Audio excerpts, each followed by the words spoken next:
Olá, minha amiga concurseira, meu amigo concurseiro. Espero que vocês estejam aí bem felizes, estudando bastante, inclusive, né? Então, nós chegamos aqui no nosso último módulo de História da Educação, quanto à figura, observando, obviamente, a educação a nível mundial, né? Então, nos próximos vídeos, nós iremos trabalhar justamente história no Brasil. Então nós matamos aqui pelo menos uma grande parte da nossa matéria nesse nosso querido vídeo aqui de hoje, ok? Beleza? Espero aí que você esteja acompanhando, esteja aprofundando nas teorias que eu tenho te passado, para que você aí consiga se sair bem lá na hora da prova, né?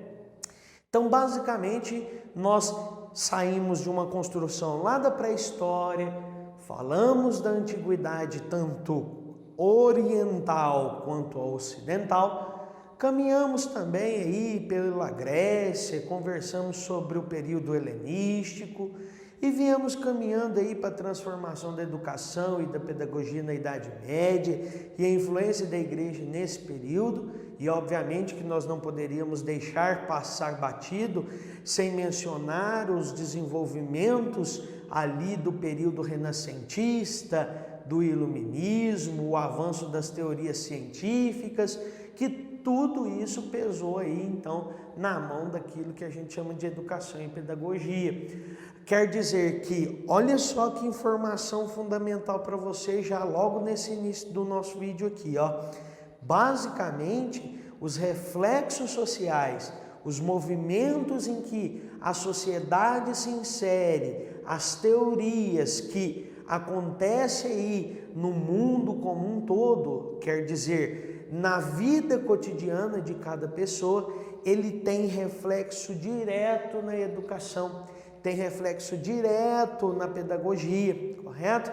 Então, basicamente, os sistemas de informação, eles têm se intensificado através dessa sistemática.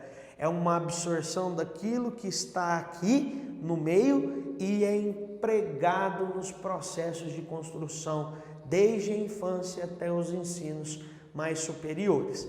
E aí, basicamente, pessoal, nós entramos lá na Idade Contemporânea.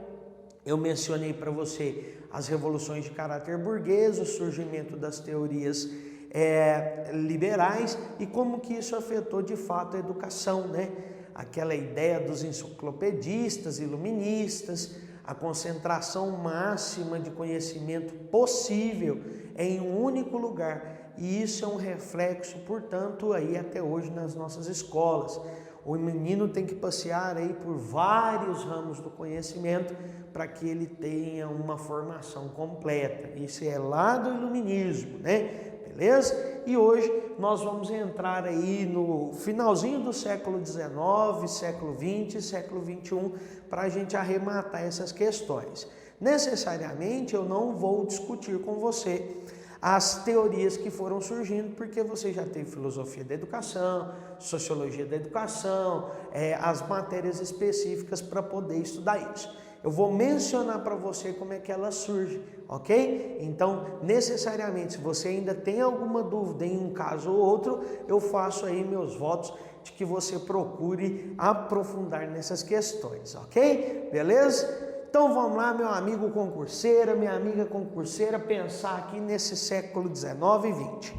O século XIX e XX são séculos de grande transformação, de grandes acontecimentos sociais. No século XIX, por exemplo, nós temos o advento aí dessas teorias liberais, né? Porque de fato a nossa sociedade, por esse desenvolvimento industrial, ela vai passar por um grande processo de urbanização. E junto com essa urbanização nós temos a superação do comércio marítimo para um comércio industrial, um comércio, vamos dizer assim, um comércio mercantil para o comércio industrial. E tudo isso intensifica, portanto, a necessidade de uma mão de obra mais especializada. As próprias fábricas passam a dividir, portanto, o trabalho, causando um efeito chamado de especialização do trabalho. então quer dizer que o indivíduo tem que ter o conhecimento para poder trabalhar naquela determinada situação. Então, basicamente, as influências que nós sofremos a partir da idade contemporânea é justamente isso, a aceleração das informações, o desenvolvimento das práticas industriais, a alimentação de um sistema capitalista industrial, a necessidade de suprir sempre uma demanda de um mercado que é um grande mercado consumidor, ok? Então, basicamente, todas essas influências, elas estarão compondo essa educação contemporânea. Mas como eu ia dizendo, o século XIX e o século XX têm acontecimentos importantes, como por exemplo, ali na Europa, no século XIX, vai ocorrer o processo das revoluções burguesas do século XIX, unificação da Alemanha, unificação da Itália, os processos de formação de primaveras, né? As primaveras do século XIX. Então, basicamente, a Europa se torna um caldeirão de novas ideologias, de novas formações, de novos estados que nós não conhecíamos ainda. A Alemanha surgiu no século XIX, como nós conhecemos ela hoje. A Itália também, então quer dizer que tem um misto, um gosto de nacionalismo muito forte, e eu vou mencionar isso aqui para vocês. Nacionalismo, portanto, é defender a sua nação, defender os projetos da sua identidade cultural pertencente a um determinado país. Então, basicamente, nós temos toda essa estrutura que vai trazer novas linhas filosóficas. Só que o século XIX ele vai ser permeado também por uma situação chamada de imperialismo, no qual países industriais vão buscar aquilo que nós chamamos de novas colônias. E, obviamente, a grande justificativa por trás desse fenômeno, além de buscar matéria-prima, mercado consumidor e mão de obra barata, nós também queremos levar a civilização. E como que eu vou civilizar o outro? Impondo os meus processos culturais. E, obviamente, que a Europa vai levar as suas filosofias educacionais para países como a África, países na Ásia, países na Oceania, e vai ali fomentar essas discussões filosóficas. Então, basicamente, com todas essas influências, nós temos aí a perspectiva de grande idealismo, grande nacionalismo, uma intenção por parte dos indivíduos de criar uma identidade de fato. E o mais interessante porque isso vai ocorrer no século XIX. E aí nós vamos caminhar para o século XX, que aí nós temos grandes acontecimentos, né? Nós temos, por exemplo, ali no finalzinho do 19 para o 20, o desenvolvimento de uma fase chamada de Bela Época. E a Bela Época é uma explosão de cultura, uma explosão de política, uma explosão democrática, uma situação onde a Europa se sente num momento de grande evolução. E obviamente que as escolas europeias acompanham isso, a liberdade do aluno, a perspectiva da formação desse indivíduo, desde a educação infantil até a nossa grande escola superior. Então, basicamente, o século XX tem uma estrutura de formação, surgem movimentos como o cubismo, o impressionismo, o dadaísmo, as vanguardas europeias, que tudo vão se desenvolver nesse processo aí do século XX, com início aí a partir da perspectiva do século XX. Junto com isso, nós também teremos as duas grandes guerras, né? A Primeira e a Segunda Guerra Mundial, que eu vou falar aqui para vocês de uma forma muito simples. É briga de países por conta de a manutenção de uma hegemonia de poder. Como assim? Um país não se aguenta naquele processo em que ele está, então ele quer expandir, ele quer buscar mais áreas, ele quer buscar mais mercado consumidor. Então, basicamente, nós temos toda essa estrutura aqui pautando a Primeira e a Segunda Guerra Mundial. Junto com isso, nós temos a formação dos estados totalitários, estados extremamente autoritários. E aí eu vou te perguntar, como é que você acha que a educação e a pedagogia desse negócio? Moldar moldar para que ele não seja um problema. Então eu vou tolher as liberdades do liberalismo e vou começar a moldar esse indivíduo, educacionalmente falando, através da minha autoridade, né? Nós temos aí o surgimento também da Revolução Socialista lá em 1917 na Rússia, e pensando bem que o processo de evolução industrial já fez surgir ideias marxistas, surgir ideias que nós dizemos que estão empregadas de um socialismo, anarquismo, a própria ideia do marxismo. Então são teorias que também vão trazer perspectivas novas ao próprio processo de formação do indivíduo. A educação também terá princípios filosóficos, né? Teorias filosóficas de educação partirão desses princípios. E junto com tudo isso, em 1945, quando acaba a Segunda Guerra Mundial, nós temos aí o advento lá em 1945 das Organizações Unidas, o desenvolvimento em 48 da Declaração Universal dos Direitos Humanos e, obviamente, como eu te disse, o cotidiano, a estrutura social, as essências do dia, elas são refletidas, portanto, no projeto de educação e pedagogia, a metodologia do conhecimento, a forma em que eu vou empregar esse indivíduo aí nesses processos. E, obviamente, meu querido amigo concurseiro, minha amiga concurseira, que o advento dos direitos humanos com a Carta de 1948 trará algumas coisas importantíssimas para o processo de formação desse sistema de pensamento teórico científico sobre a educação. E olha só que legal. Ter visto tudo isso, nós temos essas influências, esses acontecimentos, surgem essas novas linhas filosóficas, né? O idealismo do Schelling, do Hegel, né? Vai lá, depois pega lá, dá uma lidinha sobre idealismo, as ideologias socialistas, como eu te disse, o advento do Marx, do Engels, do Bakunin, da perspectiva da discussão socialista, perfeito? Nós temos as ciências humanas, o surgimento da sociologia no século XIX, o trato da história, da filosofia, da geografia como uma nova perspectiva de estudo, por mais que tenha o positivismo e que às vezes enrijece o estudo, nós temos uma parcela de grande apoio dentro das ciências humanas para o desenvolvimento dessas teorias educacionais, para as teorias metodológicas. E obviamente que nós teremos novas formas de educação aqui na fase contemporânea.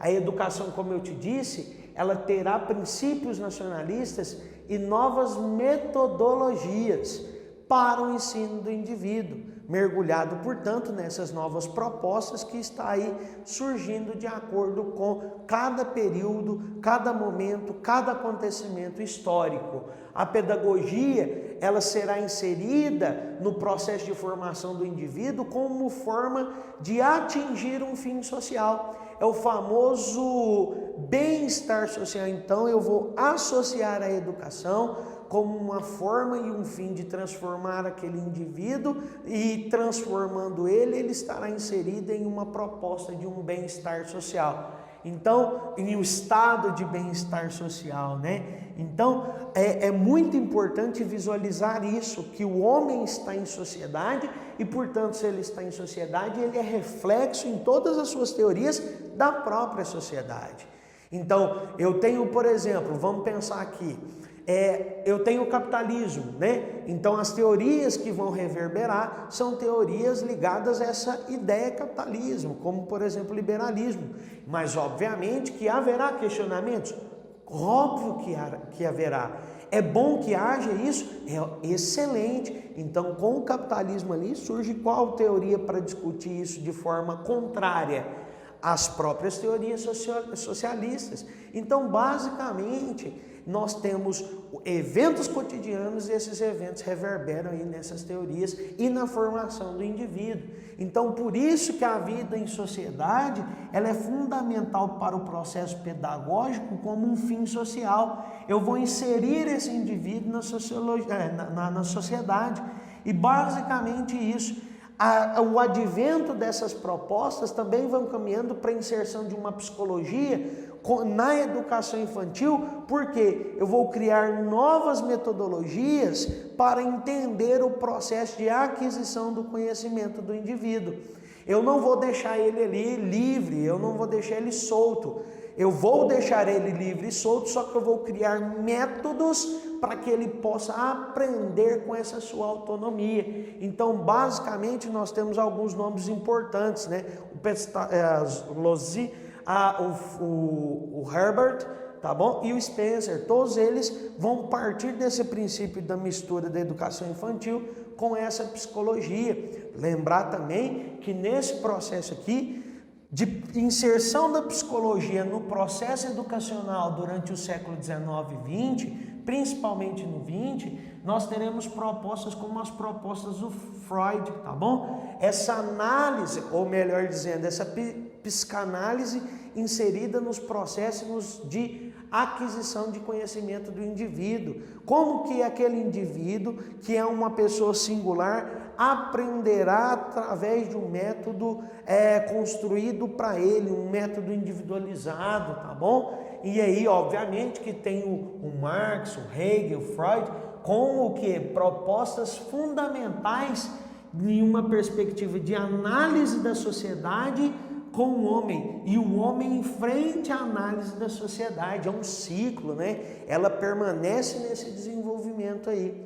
E obviamente que aqui em frente a esses caras surge aí uma problematização fundamental para a discussão da educação desse período, que é justamente o quê? O capitalismo e a historicidade.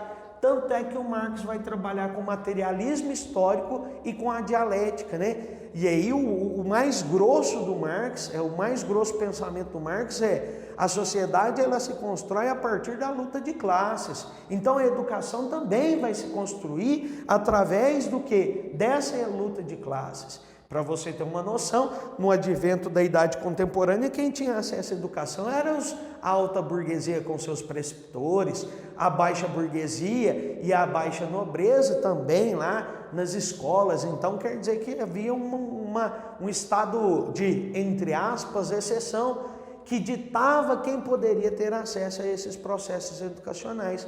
Então tudo isso está inserido aqui nessa perspectiva.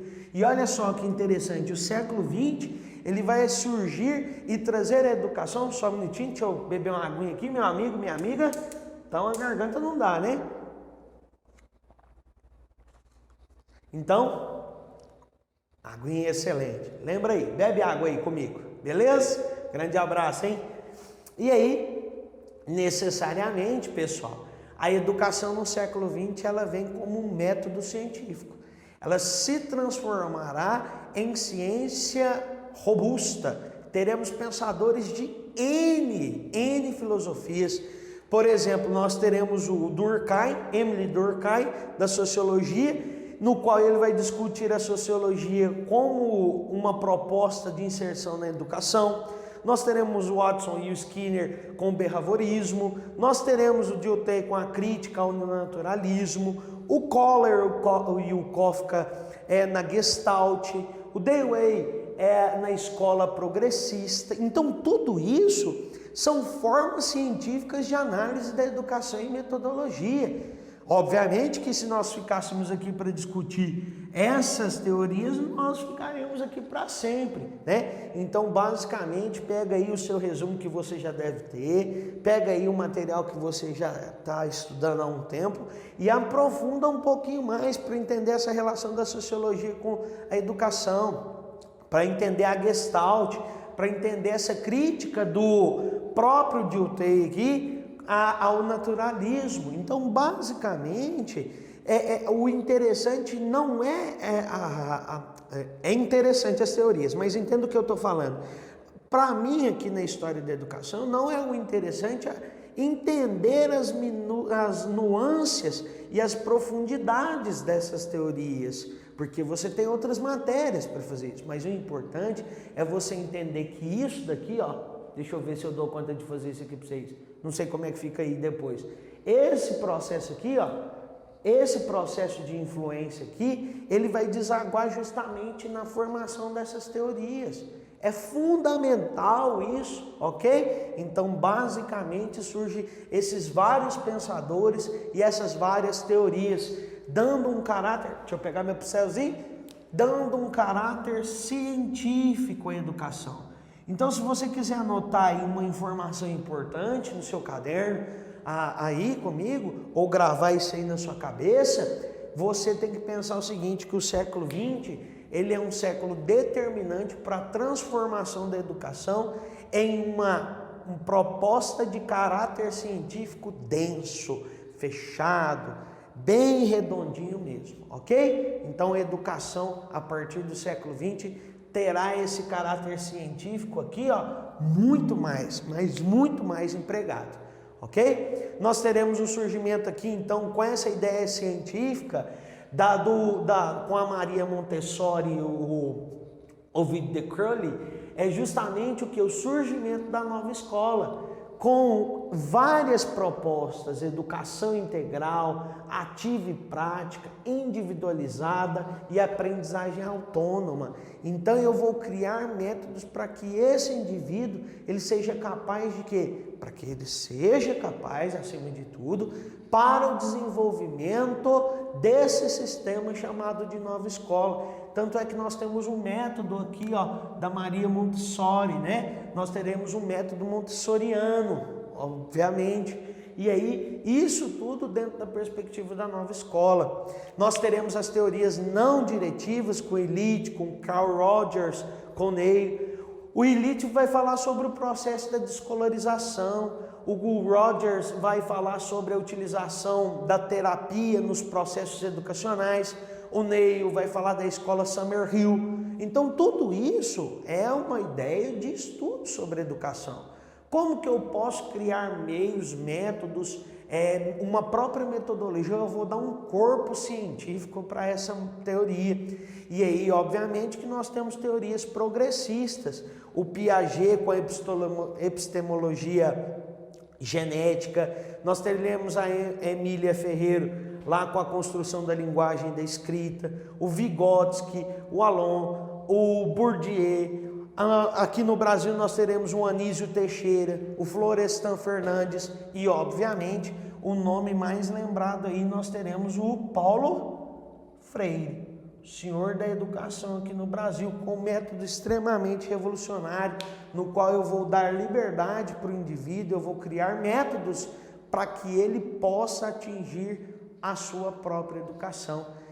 Pra você ter uma noção, nós vamos para baixo de um pé de manga e eu vou alfabetizar esses indivíduos com coisas do cotidiano. É extraordinário esse processo educacional aqui.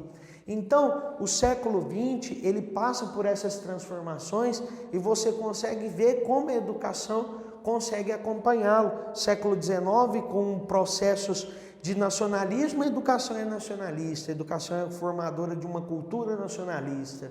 Século XX, as guerras, nós temos obviamente que uma destruição em parcela daquilo que havia sido construído até então, mas mesmo assim nós temos a educação como a fênix que ressurge, né, com essa perspectiva do respeito aos próprios direitos humanos, às liberdades. Os movimentos socialistas pelo mundo vão trazer teorias dentro dessa perspectiva de formação do indivíduo, aquisição de conhecimento, estrutura escolar, a universalização. Então, tudo isso está envolvido aqui nesse processo, ok? Então, basicamente, pessoal, nós finalizamos aqui agora a parte de educação, história da educação no mundo, e aí nos próximos blocos, ou no próximo bloco, nós vamos matar aí a história da educação aqui no Brasil, perfeito? Então eu queria te agradecer desde já pela paciência, pela tranquilidade, e vai tranquilo, vai sossegado, você vai sair bem, ok? E olha só, não se esqueça, por favor, desses processos de pensadores, dá uma olhadinha lá, faz setinhas, marca as palavras-chave, para que você na hora da prova tenha capacidade de desenvolver o pensamento sobre aquele determinado período. Fica muito atento ao texto. Lembra lá na nossa primeira aula, o método de resolução de questão. Se falar alguma coisa assim, a epistemologia genética vem de um processo lá.